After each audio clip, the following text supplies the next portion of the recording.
Justice इंसाफ का फैसला करे। अभी जस्टिस जिंदा नहीं हुआ, अभी जस्टिस मुर्दा है। मैं अफसोस से कहता हूँ, लगाओ मुझ पर तौहीन अदालतें। अरे जस्टिस हुक्म करे और कोई हुक्म ना माने, मैं जमीन को उठाकर आसमान पर डाल दूं।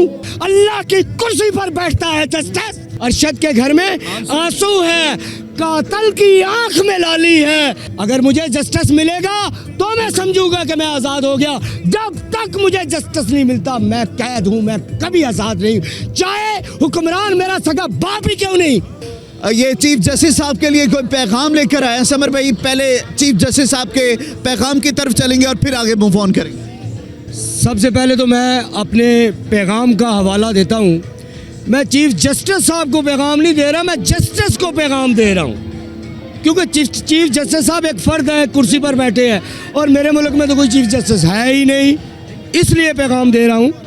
आओ ख़त लिखे हम जस्टिस को कि अदल की कुर्सी खाली है, खाली है दामन गुरबा का, बस महलों में हरियाली है। आओ ख़त लिखे हम जस्टिस को कि अदल की कुर्सी खाली है, खोल के ताले होंठों के, खोलो ताले होंठों के, करें अज़ाब बलाली है। आओ ख़त लिखे हम जस्टिस को कि अदल की कुर्सी खाली है। कब्रों के कुतबे बोलते हैं, कब्रों के कतबे बोलते हैं, मकतूल खुद सवाली है। आओ ख़त लिखे हम जस्टिस को कि अदल की कुर्सी खाली है। एक तरफ है महल मीनारे, एक तरफ बदहाली है। आओ ख़त लिखे हम जस्टिस को कि अदल की कुर्सी खाली है। मजलूम पे सख्ता छाया है, मजलूम पे सख्ता छाया है, जालिम के घर खुशहाली है। आओ ख़त लिखे हम जस्टिस को कि अदल की कुर्सी खाली है। ऊंच नीच की बातें हैं, ऊंच नीच की बातें हैं, कोई केस ना मिसाली है। आओ ख़त लिखे हम जस्टिस को कि अदल की कुर्सी खाली है। समर अदल बिना आज़ादी का ख्वाब खाम ख्याली है। आओ ख़त लिखे हम जस्टिस को कि अदल की कुर्सी खाली है। आखिरी अरशद साहब के नाम एक शेर है, वो मुझे भूल गया था बीच में। अरशद के घर में आंसू हैं, अरशद के घर में आंसू है, कातल की आंख में लाली है।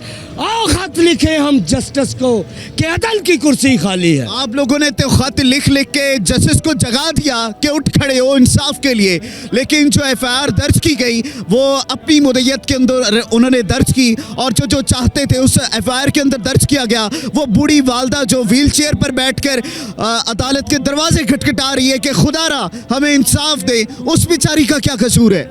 सबसे पहली जो बात आपने की, जस्टिस को जगा दिया, नहीं जाके। अरे जस्टिस हुक्म करे और कोई हुक्म ना माने, मैं जमीन को उठाकर आसमान पर डाल दूं, इधर से उठाकर उधर न फेंक दूं। ये कैसे हो सकता है? जस्टिस इंसाफ का फैसला करे और अपने फैसले पर अमल दरामद कराना जानता हो, उसकी कोई मजबूरी ना हो, उसके बच्चों का प्रोटोकॉल उसकी मजबूरी ना हो, उसकी अय्याशियां दांव पर ना लगती हो। मैं देखता हूं कौन उसका फैसला नहीं मानता। आपने देखा नहीं, चीफ जस्टिस इफ्तिखार चौधरी जब बहाल हुआ था उस वक्त का आर्मी चीफ मुशर्रफ साहब से क्या कहता था, क्या कहा था उसने कि अब अपनी पहले जान बचाओ, बाद में देख लेना अपनी गुंडागर्दी। और मुशर्रफ को यहाँ से भागना पड़ गया था।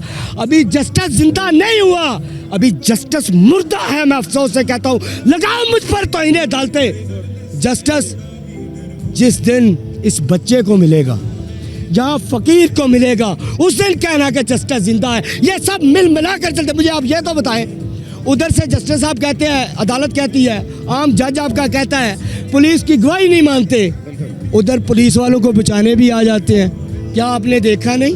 ये खुला तजाद नहीं? ऐसे ही है मॉडल टाउन का केस। अभी भी वो खवातीन जो है इंसाफ के लिए जिनकी लाशें गिर गई, खवातीन की पेट में बच्चे थे और वो जो है इंसाफ अब तक नहीं मिल पाया। ये तो फिर अरशद शरीफ की बात कर रहे हैं। मैं ये बात किसी और लहज़ पे चली जाएगी, पता सबको है कुरान मजीद का हवाला आप दे रहे, कुरान मजीद ने जस्टिस को क्या मकाम दिया है? अल्लाह के बाद इस धरती पर नायब है जस्टिस, अल्लाह की कुर्सी पर बैठता है जस्टिस, और उस कुर्सी का अगर बोझ इसके ऊपर डाल दिया जाए तो ये उठा नहीं पाएगा। मैं इसको ये बात बता दूं। तो ये मिसाल देते हैं हजरत उमर फारूक रज़ी अल्लाह ताला अन्हो को।